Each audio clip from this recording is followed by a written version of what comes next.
nosso vídeo! Yay! Meu nome é Natália Belos e nós voltamos aqui com o Tutorial. Tutorial is still here with us. Tutorial ainda tá aqui e a gente vai falar, como prometido, sobre cadernos. Assim, a gente vai falar sobre cadernos, como eu falei na nossa primeira parte, a gente vai entrar agora mais numa abordagem artística, ou como que a gente pode pensar cadernos nesse contexto de produção artística, tá? De novo, a ideia também aqui é que você entenda isso como inspirações, né? Como exemplos, como possibilidades, tá? Não quer dizer que você vai olhar e vai fazer exatamente a mesma coisa, e vai copiar e vai não sei o que lá. Não é isso, tá? Mas eu acho que quando a gente pensa em cadernos, pensa em registro, porque eu sou uma pessoa do registro, eu acho que é legal a gente entender para que ele serve, sabe? Que funções ele pode ter na sua vida. Para que você está registrando, né? O que isso pode significar, tá? O que você pode fazer com isso, né? E aí, eu achei muito legal trazer o exemplo da Janice, que a gente viu no episódio passado. Ai, tô sentindo tão... Ai, no nosso episódio passado. Como a gente viu com a Janice, você pode fazer algo porque você quer fazer um registro porque é o seu lance, sua pira, você quer escrever. E no final das contas, você vê que você acumulou tanto que você realmente tem um corpo de trabalho nesse suporte, sabe? Voltado para essa função, a constância, tá? Consistência, ela leva a gente para lugares. A gente vai começar então, sem enrolação, tá? Com a minha musa. Um amorzinho da minha vida, que eu conheci não é que não faz muito tempo, faz uns 2 anos que eu conheço o trabalho dela. E eu fui muito, muito, muito, muito feliz de poder ir na exposição dela, na individual dela. Eu fui lá ao vivo e eu chorei. Gente, vocês têm... Fazendo um parênteses aqui. Quando vocês vão em exposição de um artista que vocês gostam muito, tá? Ou sei lá, você tem um quadro que você é muito fissurado, um negócio, e você vai na exposição e vê um negócio na sua frente. Como que você reage? Assim, sério, como que você reage? Você chora? Ask for a friend. Não, eu tô perguntando porque eu choro. E eu choro muito. Não é pouco. Eu choro e eu fico lá meia hora chorando, tá? E eu tava conversando com uma amiga minha esses dias e ela perguntou sobre isso, assim, que eu falei, nossa, eu fui lá, eu super chorei. E daí ela ficou tipo, você chora, Nath? Você chora? O que tá acontecendo? Eu falei, eu choro. Pessoas que você acompanha, por mais que eu não veja a pessoa, eu vejo o trabalho, mas é como se eu encontrasse alguém muito querido, sabe? Algo que pra mim é muito precioso, é muito valioso, eu tenho muito carinho. Então, quando eu encontro aquilo, é realmente como se eu encontrasse uma pessoa que eu gosto muito, sabe? Estou vendo pela primeira vez e falo, ai meu Deus, é tipo você ter um amigo virtual, online, né? Você tá lá um tempão olhando, e daqui a pouco você encontra a pessoa. E assim, aquilo existe, sabe? Eu acho que trazer as coisas desse plano virtual, né, desse plano digital para o plano físico, plano real, plano do concreto, que você vê as coisas na sua frente que tá lá, me dá uma emoção muito diferente, sabe? Me dá uns gatilhos. Gente, eu, assim, eu fiz 2 viagens para São Paulo, no começo de outubro e no final de outubro. Eu chorei muito nas duas, por motivos diferentes, mas chorei muito. E na primeira, teve uma exposição que eu queria muito ir, que era assim, o motivo de eu ter ido, na verdade, pra ser bem honesta, eu queria ver essa exposição, que é a exposição da minha amada Ana Amorim. Se você já me ouviu falar alguma vez na vida, eu odeio essas pessoas. Eu odeio, sabe essas blogueiras que falam assim, ai, blogueira, sei lá o nome. Ai, se você já me segue aqui há muito tempo, você sabe que blá blá blá. Eu fico pensando, amiga, nunca te vi na vida. Claro que eu não sei, sabe? Acho que é meio presunçoso. Porém, eu estou falando, trazendo a mesma coisa que eu odeio, agora estou falando, porque para muitas pessoas eu talvez só seja repetitiva mesmo, e sem novas referências. I'm sorry. Mas eu gosto do que eu gosto, tá bom? E eu gosto da Ana Amorim, tá? Se você não conhece... Essa aqui é a Ana Amorim. Ana Amorim. Nossa amiga Ana Amorim, ela é brasileira e ela tem esses trabalhos. Essa exposição aqui foi chamada Mapas Mentais, tá? Foi lá no MAC USP. Ela faz esse trabalho que eu acho, assim, foda em níveis que eu não consigo nem dimensionar. Que o meu favorito dela, não é belíssimo? O que são esses coisinhas, ó? Isso aqui são mapinhas, tá vendo? A Ana Amorim é uma pessoa, assim... do registro no nível, assim, Master Plus, tá? Ela ensina o que é essa droga de registro. Ela é uma artista que começou, ela vem, se eu não me engano, da pintura, e aí ela foi estudar nos Estados Unidos, e ela começou a pensar sobre essa questão da rotina, né? A vida é feita disso, né? A vida é feita de rotina, a vida é feita desses momentos que parecem muito, muito pequenos, né? Muito comezinhos, muito ali, mas que a gente tem que fazer de qualquer maneira. E a vida acontece nisso, não é nesses grandes gestos, nos grandes eventos, mas é nessas coisinhas muito pequenas que a gente faz. Ela começa a fazer esses registros da vida dela, do dia a dia dela. Então, assim, que dá origem também a esse grande primeiro trabalho. Projeto Performance de 10 anos. Esse primeiro projeto vai de 88 a 97. Mas é um trabalho em que ela vai lá e registra toda noite. Ela faz um desenho, que nem esse que a gente viu agora. Ela faz esses registros, né, desses mapas, tá? Que ela vai ali, rabisca, né, faz chururu, o mapa, que ela escolhe também porque ela acha que é uma forma muito fácil de você fazer, muito fácil, muito rápida, de você fazer esse tipo de registro, né, de falar sobre o dia dela. Então ela faz essa representação visual, muito simplificada, é muito fácil, e ela faz isso num caderno, olha lá, ela faz isso num caderno, e aí no dia seguinte ela passa esse registro do caderno para um outro suporte, tá? E assim que vão começando essas diversas séries que ela tem, porque ao longo do tempo ela vai variando o suporte. Então, ela faz algumas séries que são assim, séries de 1 ano, né, 365 dias, ou ela teve uma experiência de alguns meses em algum lugar, então ela faz o registro desses meses nesse lugar, sempre usando o caderno e depois passando esse registro para um outro suporte, que às vezes vai mudar o suporte, às vezes é EVA, às vezes é tecido, às vezes ela escreve com canetinha, às vezes ela costura o texto. Isso eu acho muito legal, porque, de novo, vai um pouco na onda da Janice, no sentido de que é um pouco mistura, né? Ela tem o registro no caderno, e o que ela passa para nós é um pouco diário, porque tem texto junto, tem frases, às vezes tem comentários, tipo, fui em tal lugar, encontrei tal pessoa, levei fulano no aeroporto. Outros são bem políticos, então ela trabalha com notícias de jornais que ela recorta. Outros são observações dela mesmo do mundo, do que está acontecendo no momento. E isso tá permeado, né? É isso, como essas coisas que estão acontecendo no mundo ao redor e tal, estão permeando a vida dela, né? Porque a gente também tem ainda esses registros dos caminhos que ela passa, né? Os caminhos que ela anda. E eu acho muito legal essa ideia do mapa. O Tim Ingold, lá vou eu também falar de outra pessoa que eu não calo a boca, porque eu amo muito ele é um antropólogo, e no livro Linhas, ele dá essa distinção entre 2 tipos de mapas. O primeiro, e acho que a grande diferença entre eles é que é um mapa que você é usado para que você se localize. Eu lembro que é um mapa de habitação e outro de ocupação, acho que é isso. Então, um mapa é um mapa que você usa nesse sentido que a gente conhece, um mapa de localização, tipo um mapa GPS, né, o mapa Mundi, Atlas, coisas assim, para você saber onde as coisas estão e saber como chegar lá. E tem outro que é um mapa que tem a ver com você estar no mundo, como você se relaciona com estar nesse lugar. E são mapas que são criados e que normalmente eles são mapas em que você não consegue se usar para se localizar ou se direcionar, porque eles não estão falando sobre direções, né? Não estão falando como chegar daqui até ali, mas eles estão mostrando como que é esse lugar habitado, né? E aí eu fazendo uma interseção aqui.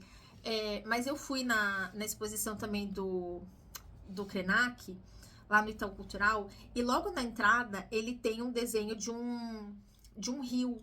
E aí é um vídeo longo, nem é longo, mas assim, para nós hoje não é um vídeo longo, tem uns 4, 5 minutos, em que ele vai descrevendo como que ele faz esse rio, como que ele decidiu desenhar o rio do jeito que ele desenhou. O meu amigo que me pediu mais tarde para desenhar esse rio para ilustrar um livro.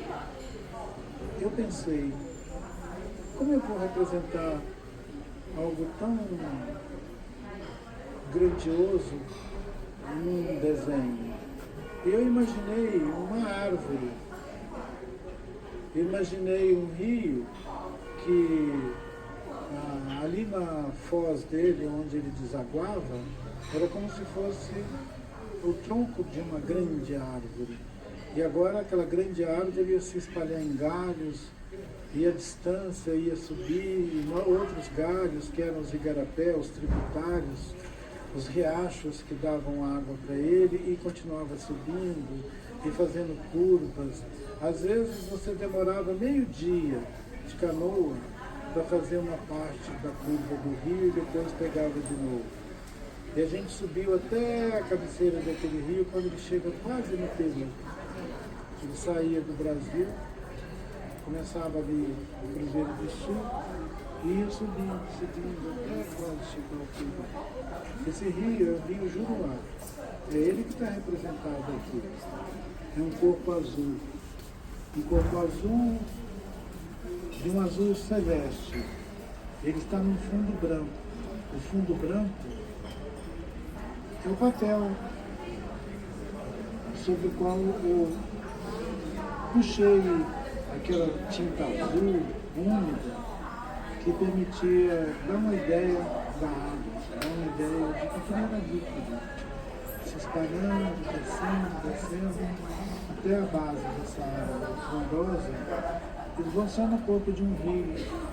E nas primeiras curvas do rio tem aldeias, as aldeias ficam ali abraçadas pelo rio, e sobe, e tem árvores frondosas, essa marina, espelhando na água do rio, e sobe, e tem sol, e tem lua, e tem árvores, e sol escaldante, e praias, e o rio. E o rio que nesse caso faz um movimento diverso daquele que a gente se acostuma. Ele não descia, esse rio subia. Ele subia de Cruzeiro do Sul, no Brasil, no ar, até a fronteira com o Peru, lá em cima, atravessando florestas. Florestas à direita, à esquerda, uma imensidão.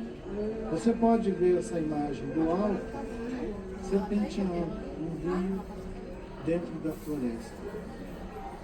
Essa viagem por esse rio marcou tanto a minha memória. Ele é todos os rios por onde eu andei. Eles são os rios que ainda são vivos, eles são os rios, ele é irmão do Atu, esse rio que eu vivo à margem dele. Eu até podia dizer que ele é um ancestral também, porque ele já estava dentro daquela floresta muito antes dos humanos fazerem aldeias às suas margens. Esse é o Rio Juruá. Muitas outras pessoas já cantaram esse rio. Eu quis desenhar ele, quis mostrar para as pessoas que nunca foram naquela floresta como é um rio que corre dentro da floresta. Esse é o Rio Juruá.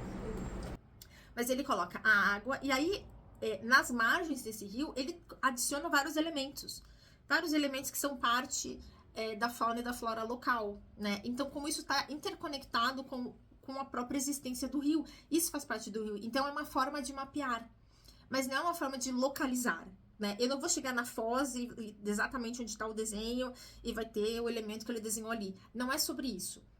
Né? É uma forma de mapear a existência, né? Mapear como você está vivendo naquele lugar, o que aquele lugar tem. E aí você vai usar outras referências que não são geográficas, né? Então, às vezes, tem um tronco ali num barranco, e aí esse tronco eu vou sinalizar no meu mapa, que vai falar muito da vivência, da experiência de cada um dentro desse território, né? Então, é um outro tipo de geografia, tá? Que é tipo... Ó, o tutor. E aí, eu acho que nesse sentido, os mapas da Ana, eles dialogam muito com esse conceito do Tim Ingold e, por exemplo, com essa produção do Krenak. De pensar esses mapas, que são vários, são muitos, tem uma quantidade de volume de trabalho enorme, mas que, no final das contas, eles não te direcionam para lugar nenhum, sabe? Eles falam sobre outras coisas, outras vivências, né? Mas eles não estão mapeando o território, a geografia, nesse sentido, né, como a gente conhece. É uma outra cartografia, tá? Talvez uma cartografia sentimental. Beijo, Sueli Ronick. Olha, eu jogando todas as minhas referências aqui no vídeo só, tá? O lance dos cadernos é muito importante, tá? E por isso que eu trouxe aqui pensando que a gente pode, olha só, você pode começar, ela começa, né, o trabalho no caderno, ela leva esse trabalho para outro lugar, ele vai vir outra coisa, mas tem o core disso, dessa produção, que é justamente o que está no caderno. E esses cadernos a gente não vai acessar. Isso faz parte do trabalho dela. Que, no caso da Ana, o próprio trabalho tá atrelado com a própria vida dela e com a forma como ela quer se colocar eticamente, né? Então, para ela, a arte e a vida são a mesma coisa. Então, as coisas são entrelaçadas, porque é uma coisa só. Então, e ela é uma artista que se coloca muito, assim, questionando o sistema de arte, questionando como que o artista participa desse sistema, né? Em parte porque também tem que se sustentar e tal, mas como a gente também vai aderir a isso e vai se beneficiar estando em lugares, em posições que são financiadas por empresas que não são as melhores do mundo, sabe? Sabe isso, assim? Às vezes você é contra uma questão X, mas aí vai ter uma empresa lá que vai estar bancando a exposição, que vai estar de patrocinadora, e aí aquilo ali conflitua com os seus valores. Então, ela tá muito nesse lugar pensando que é isso, o lugar onde você está, a forma como você está no mundo é também uma agência política, né? Então ela tá muito atrelada com isso, muito alinhada, tá? E por isso, como ela é uma pessoa que se coloca muito contra isso, esse core do trabalho dela, que está nos cadernos, tá? Ou nos livros, ela chama livros de mapas, é inacessível. Na exposição, eles estavam expostos, assim, atrás, sabe? Dentro de um mobiliário com acrílico em volta, não é pra pegar, não é pra folhear, porque aquilo ali a gente sabe que existe, mas não é pra gente acessar. Isso aqui é o texto do curador da exposição, tá? Que é o Visconti, o Jacopo Visconti. E daí, no texto, ele fala assim, ó. Apesar da escala monumental de uma parcela significativa de sua produção, o trabalho de Amorim é praticamente invisível. O que ela permite que seja exposto nas paredes de uma galeria ou de um museu é, de certa forma, um simulacro. O verdadeiro trabalho está guardado nos livros, onde, há quase 4 décadas, em alguma hora da noite ou da madrugada, ela desenha de memória o mapa de todos os seus movimentos ao longo do dia. Neles estão reunidos os itinerários de uma vida inteira, independentemente de muitos deles estarem retratados também nas obras que apresenta ao público. O livro, olha essa frase, o livro é o grande trabalho.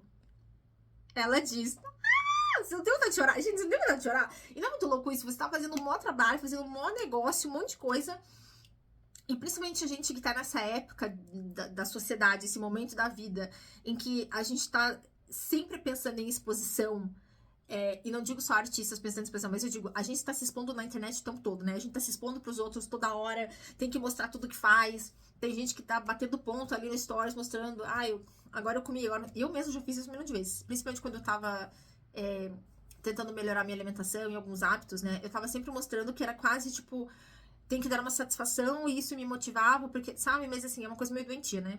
Mostrar não só a pintura final, por exemplo, mas tem que mostrar o processo, tem que ter vídeo, tem que ter reels, tem que ter não sei o que lá, tem que ter o clickbait, e você tem que ser muito legal com todo mundo, e mostrar vídeo socializando, e mostrar vídeo bem sucedido, mas também ser vulnerável, e ter momentos que chora porque não dá certo, mas você não pode ser um loser, tipo... Calma, gente, calma, mundo.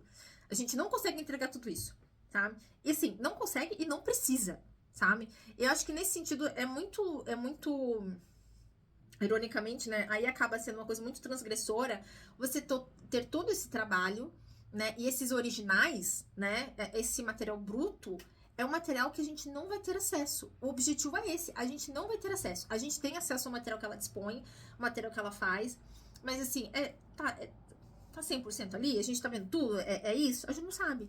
E não precisa saber, tá? Porque tem uma parte do processo que é dela, e ela não quer que a gente avance nisso, ela não quer que a gente ultrapasse essa linha. E eu acho que isso também, pensando a gente como artista, e de novo, que a gente tem que se expor e tem que socializar, e assim, gente, a minha bateria é de 5%, eu tô sempre cansada, eu tô sempre devendo, entendeu? E aí tem que fazer um milhão de rolês, conversar com um monte de gente, ainda tem que produzir, tem que estudar, tem que pensar, é muita coisa. Então, quando ela fala, os meus trabalhos estão no livro, e o trabalho, de fato, o trabalho da minha vida é o livro, são esses cadernos que ela registra, você entende também que tem uma parte que é muito individual, mas é muito preciosa, porque é dela ali com o caderno, com o livro, enfim. É um processo também muito íntimo. E eu acho que a gente tem essas horas de introspecção e de, tá, eu tenho que pensar aqui, eu vou ficar matutando, vou ficar com o meu trabalho, com a minha questão, sabe, com o que quer que seja por um tempo, e vou ficar ponderando até a hora que isso vai se resolver. Ou é isso, se resolve de um jeito que também não precisa vir a público, porque não precisa ser tudo pra todo mundo. E tá tudo bem. O curador continua falando, tá? Esses pequenos cadernos de capa preta condensam o pensamento da artista, não apenas porque constitui o retrato mais espontâneo, rápido e direto de sua vida, dia após dia, mas também porque estão e serão mantidos sempre fora de circulação, sem entrar, para todos os efeitos, no sistema de arte. Ficarão, de certa forma, num estado de eterna potência, sem nunca se tornarem obras tangíveis, visíveis e principalmente à venda. Gente, não é muito incrível? Eu acho muito incrível. Assim, eu gosto muito dela por tudo que eu já falei, né? Dessa questão do registro, do mapa, desses conceitos todos, da versatilidade que ela consegue encontrar, mesmo trabalhando com o mesmo tema e trabalhando com a mesma ideia, como ela recicla isso de várias formas. Então, ela também tá sempre se reencontrando e se reinventando nesse processo dela. Mas como tudo isso também vem de uma decisão ética fortíssima, sabe? Uma visão de mundo, uma forma de viver, assim, que eu acho, assim, espantosa. Eu acho linda. Acho super difícil, mas, assim, eu acho tão maravilhoso. Eu acho que é uma coisa tão inspiradora pra gente, sabe? Quando ela começa esse projeto dos 10 anos, então ela passa registrando os 10 anos e ela fala assim, acabou o projeto. Ela falou, eu nunca mais vou fazer mapa. Acabou minha vida com esse troço. Não aguento mais. Mas, você passa 10 anos, toda noite fazendo a mesma coisa, 10 anos... Não é assim, tá, virei a página, sem trocadilhos aqui, virei a página, acabou. Ela para de fazer isso por um tempo e depois ela percebe que não tem como ela parar, porque o lance dela virou esse, né? E aí eu não sei se o lance dela virou esse, ou se na verdade o lance dela era esse, né? Ela queria falar sobre essas questões, sobre a rotina, sobre o mapa, e ela entende, não tem por que eu parar só porque eu falei que eu ia parar. Eu posso continuar. Então ela retoma, viu? De novo, é isso que a gente tá falando lá no primeiro vídeo, também de você se dar permissão, sabe? Eu decidi que era X coisa. Mas mudou e agora eu quero que seja outra coisa, vai ser outra coisa e tá tudo bem? Então ela pega e fala, quer saber? Eu vou voltar pra isso. E ela volta. E ela continua fazendo esses registros de maneiras muito variadas. Então ele fala assim, que esse registro nasce do desejo de se aproximar do grau zero da atividade humana. De seu mínimo denominador comum. Autenticamente democrático.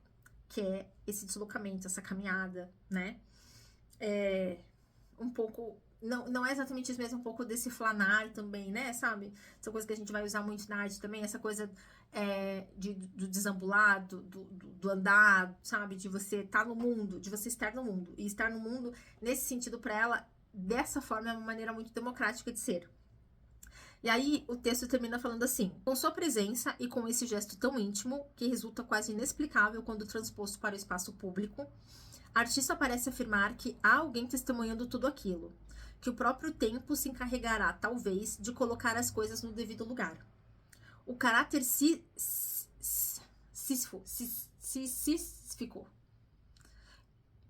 O caráter sisífico... olha lá. O caráter sisífico do gesto de contar os segundos torna-se tangível na repetição do gesto-ação ao longo dos anos. Em lugares diferentes, o que também faz com que haja uma dupla repetição. A repetição do gesto dentro da ação e a repetição da ação no mundo. Porque aí também, ela faz além desses mapas, ela faz esse registro dos segundos, que também tem a ver com cadernos. E a gente vê só essas linhazinhas. E tem esses números. Então, assim, ela criou um sistema para fazer esse registro da passagem do tempo, que ela vai passando com essas marcações.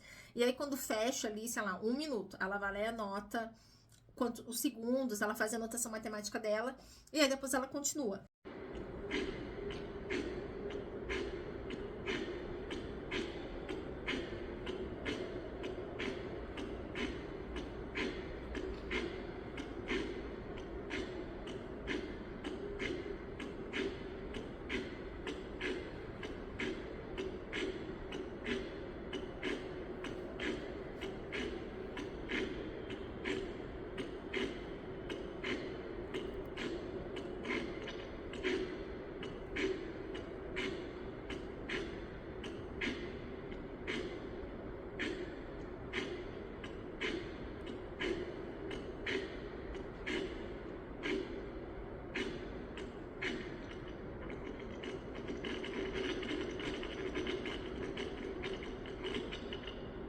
muito legal você ver tudo junto, porque as coisas, quando você vê a primeira vez, assim, individualmente, elas são coisas muito pequenininhas. Alguns não, né? Alguns são enormes. Elas montam alguns juntos para criar esse tamanho e daí ela vai chamar de grandes telas. Mas quando você vai ver muitos desses trabalhos, 360 não sei das quantas, 280 não sei lá, os registros individuais, eles são muito pequenininhos, tá? Eles são coisas minúsculas. Às vezes sabe, uma etiquetinha, assim, um negócio super pequeno. Mas quando você vê eles dispostos juntos, o volume de trabalho é imenso, gente, enorme, assim, ó. Ó, esse aqui era as paredes lá do MAC, tá? Isso aqui tudo é registro que ela fez. E aí tem o mapinha, e aí do lado tem um registro dos segundos lá que ela vai riscando. Gente, imagina isso aqui. Imagina fazer isso. Imagina tudo isso tá originalmente num caderno, num livro que a gente não pode ver. Olha que maravilhoso! Gente, eu acho isso muito sensacional. Esse aqui é o livro de mapas de 87 a 2024. E ela fala assim, rotina. Porque lá também as etiquetas, elas tinham textos do curador e textos dela. E reflexões dela sobre o trabalho. Era muito legal. E ela fala assim, rotina. Todas as noites desenho um mapa mental, primeiramente em um livro. E posteriormente desenho um mapa em outros suportes. Esses livros são o centro desse projeto performance e foram concebidos para permanecerem fechados, empilhados. E aí ela fala assim, ó, o meu trabalho é o livro, é a poética desses livros, porque fechados eles se tornam de todo mundo. Você pode imaginar a sua história lá.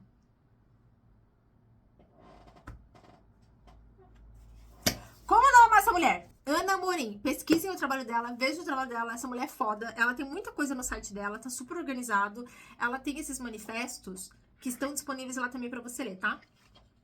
Tem lá as decisões conceituais dela, que é o trabalho em que ela, né, teve essa decisão de não expor o trabalho dela em locais comerciais, locais que tinham apoio de empresas também, sabe? Que tivesse logo de empresas, que estejam lucrando e tal. Ela queria que fosse sempre locais de livre acesso, sem cobrar entrada, que não fosse financiado por iniciativa privada e tal. Que foi uma decisão que meio que deixou ela afastada do meio por, tipo, uma década e meia. Então, assim, coisas bem fortes, né? Mas, assim, ela tem... Você pode ver lá no site, tá? Tem esse manifesto das decisões conceituais, tem o manifesto do projeto dos 10 anos, tem várias coisas. É um site bem completo, você pode ver várias fotos, várias imagens dos trabalhos. Ela discute várias coisas que eu gosto, sabe? Várias coisas que me são muito caras. Acho que tem a questão da repetição, tem a questão do registro, tem essa questão do acesso ao que você registra, essa mescla do diário com o trabalho, com a vida, porque é uma coisa só, meio Janice também. Eu acho que ela tá muito nesse lugar. E é isso, tipo, a gente viu com a Janice, essa artista que faz um negócio que é só pra ela e depois vira o próprio trabalho, né? É isso que é reconhecido pelo sistema e abarcado pelo sistema, os cadernos que ela faz. No caso da Ana, ela já parte dos livros sabendo que eles são o próprio trabalho, né? Como ela mesma fala, o trabalho é o livro, e esse trabalho em si nunca vai ser acessado. A ideia é que ele não seja visto por ninguém. Mesmo quando ela morrer, a ideia é que não é pra fuçar, entendeu? Não é pra ir lá abrir e falar, gente, ó, tá aqui. Não é pra ver. E é nesse não acesso, nesse mistério, que o trabalho reside também, né? Nesse não dar-se a ver. Porque, que nem ela falou ali, dá espaço para que a gente crie junto com ela, né? Então, outra forma de pensar o registro. E, ao mesmo tempo, muito legal, tem essa parte que a gente não acessa, mas tem todo esse volume enorme de trabalho que, sim, a gente acessa. E aí, a gente vê como ela vai reconfigurando, né, os próprios escritos, sabe? Como ela vai pensando isso em outros formatos, com outros suportes, com outros materiais, assim, é um negócio muito incrível, assim. E aí você olha e pensa, né, repetição, rotina, mapas, vou fazer uma vez e acabou. Gente, uma vida essa mulher, trabalho de uma vida, tá? Então, assim, há muitas coisas aí, tá bom? Vão estudar, vou estudar, vou pesquisar, tá? Pensem, o trabalho nosso sempre pode se desdobrar para coisas muito incríveis. Eu tenho uma professora, que uma vez ela falou isso na aula e eu nunca esqueci, que é a Keila. E ela falou assim, eu gosto muito quando os artistas pegam uma questão do trabalho deles e levam até as últimas consequências. Porque eu achei uma coisa tão incrível de pensar que você não precisa estar, de certa forma, tipo, produzindo e fazendo coisas, tipo, super novas a cada 3 meses, sabe? Eu fiz um negócio, e agora eu vou fazer outro negócio. Como você pode entrar na sua questão, né? Ter uma problemática, ter uma um tema e como você pode, em vez de fazer esse recorte vertical no tema, sabe? Como que você vai afundar nesse tema e descer, sabe? Mergulhar nesse tema e tentar fazer todos os desdobramentos possíveis que ele pode te dar, sabe? Então, eu tenho a mesma coisa aqui, mas e se eu fizer isso com outro material? E se eu fizer, que eu acho que às vezes um pouco que eu faço ali quando eu penso em experimentação é um pouco isso. Eu já sei que isso funciona com essa tinta, de tal jeito, mas e se eu usar outra coisa? O que acontece? Então, ver esses desdobramentos no que você faz, trazer esses elementos novos, desestabilizar um pouco o que você tá fazendo, sabe? Eu acho que ela faz um pouco isso, assim. E eu acho o trabalho dela muito inspirador e muito incrível, muito incrível. Então é isso. Quando eu falo que a gente tem que registrar, é por uma série de fatores, tem uma série de razões pra isso, tá? Questões éticas, questões de criatividade, de poética, tá tudo envolvido, tá? Então, quando a gente fala do caderno, não pensa, eu vou lá escrever 2 coisas, vou fazer um rabisco e acabou. Pode ser isso, pode, tá tudo bem. Mas se você quiser que seja outras coisas, que isso ajude a problematizar seu trabalho, que faça parte, ou enfim, que seja uma extensão, né, do trabalho, que leve o trabalho para outro lugar, uma questão mais teórica que você quer discutir, que às vezes você não vai ter espaço no espaço expositivo mesmo, né? Ou enfim, coisas que você quer aprofundar, pode ser ali, sabe? Ou um aspecto do trabalho que você quer problematizar, né? Em oposição, ou enfim, ou em conjuntura com. Eu acho que o caderno, ele dá. O caderno, o registro, o livro, o que quer que seja, tá? O texto, né?